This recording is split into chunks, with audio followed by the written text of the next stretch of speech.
Hey crocheters, so let's do a thing where we talk about how we join our yarn in the middle of a project, right?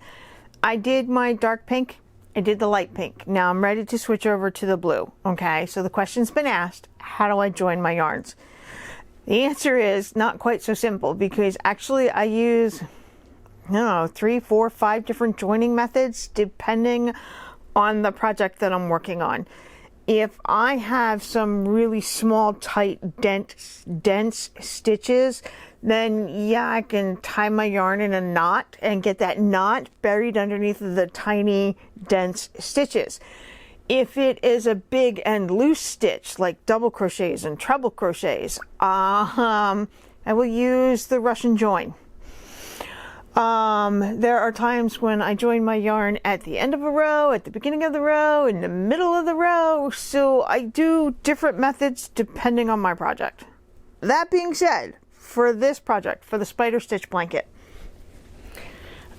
right here where I did the light pink when I joined it to the dark pink, okay, there is actually a little knot right in there. You're not going to be able to see it because I'm burying it in the stitches.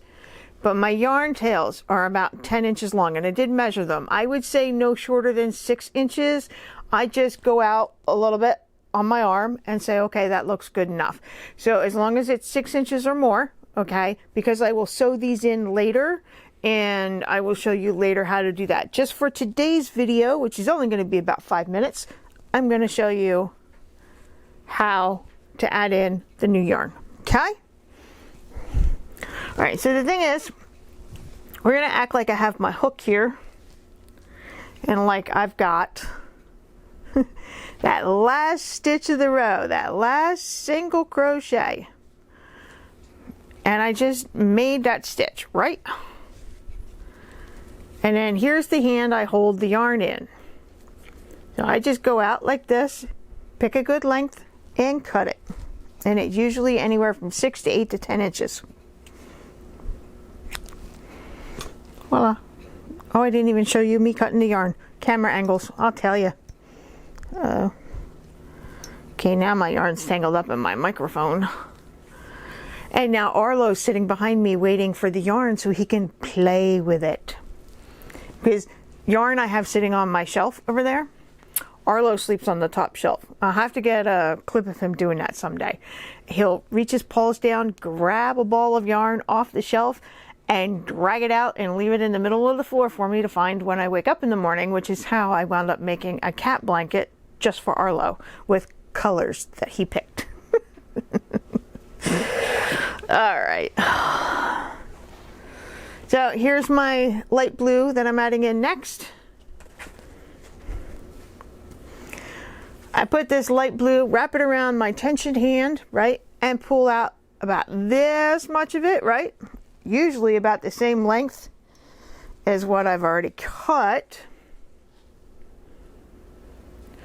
Oh yeah, I'm actually just a little longer. All right, shorten that up a little bit. You see, I can see because I have them next to each other, right? So I know that this is going to be my yarn tail, right? All right. I do my chain 2, which is my turning chain, right? See if we can get this down a little bit so you can see.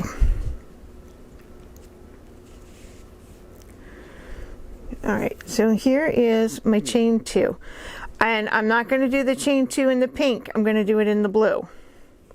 I actually usually hold them both and just work with the blue. All right, 1,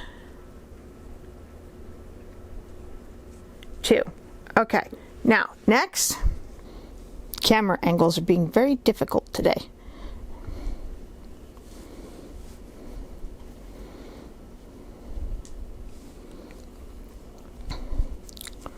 Okay, so you see, this is the end of the row. When I chain 2, it's the beginning of the next row. I got my long yarn tail of pink, I've got the long one of blue. And I just do like you're tying your shoe, right? And when I pull it in, do you see how it just pulled itself down? It's actually burying itself in that first chain. So nobody will even know it's there. So then I do that again, cross it, loop it through like you're tying your shoes. and pull that down tight. Okay, there we go. So it buried itself in that first chain, so I'm actually going to do another one. I know, it said chain 2, create the knot, and then do another chain. All right, and there we go.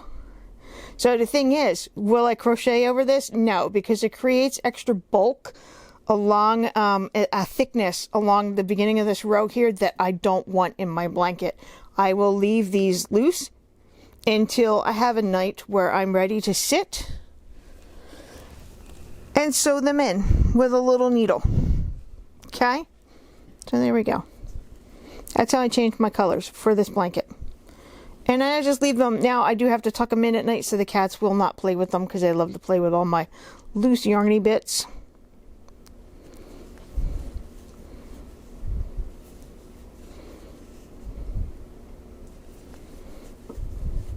So today for me it's Wednesday. What is it? The 11th?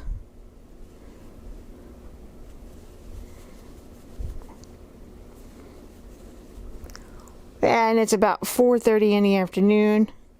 I dropped one kid off at work at 1 o'clock, dropped the other kid off at work at 4 o'clock, but that was after I picked him up at school at 2 o'clock.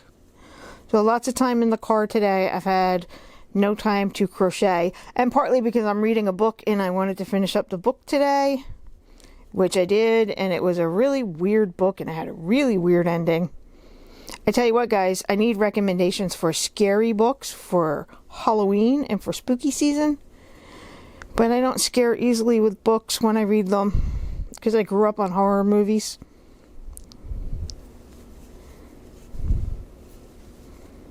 So, you guys got any recommendations on books that scare you? So there we go. I just create a little knot at the beginning with the 2 chains, and it actually kind of takes up the place of the first chain, so then I add in another chain.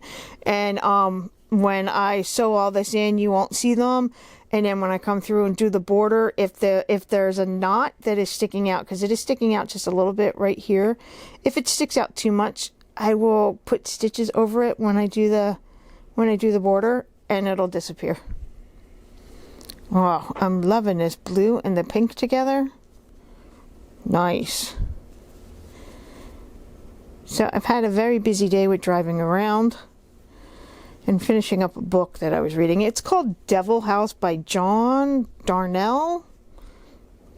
I'm not even sure if I liked it. I'm still trying to figure that part out. Okay, so remember, single crochet, chain 1, single crochet in the chain 1 space of the row before. Okay. If you are having a hard time finding that chain 1 space, mark it with a stitch marker if you have stitch markers. If you don't have stitch markers, use a scrap piece of yarn. Other than that, I would say just when you're going through, I can feel on this back side, this is the back side of the row. It's away from me, so you guys can see it. There's the single crochet, and then there's the second single crochet. So you know to aim for that space in between, right? I know it's not easy. I just automatically feel for it with my index finger right here. But stitch markers are your friend. Is it a pain to mark 74 chain 1 spaces? Yeah. But until you can have lots and lots of practice, it might be the best way to go. Okay, so that's it for today's video. Just a quick few minutes to show you how I change colors. And I've got a little bit of time now. I might actually finish working on that row, but actually not a lot of crocheting being done today. Now, how far are you guys into your blankets? How many rows did you get so far since we started on Saturday? Let me know down in the comments below, okay? And I will catch you guys on Saturday, and we'll just sit and crochet together, okay? So I'll see you guys then. Bye.